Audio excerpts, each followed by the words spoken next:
if you think about it, it's not really about what comes in, right? It's not really about how much comes in.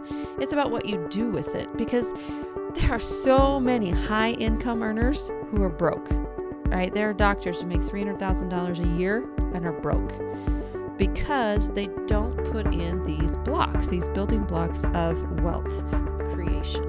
You have to be intentional about it, and you have to do that. And you can't pay bills first, right? You got to pay yourself first. Really important principle that I learned from a book that's called The Richest Man in Babylon.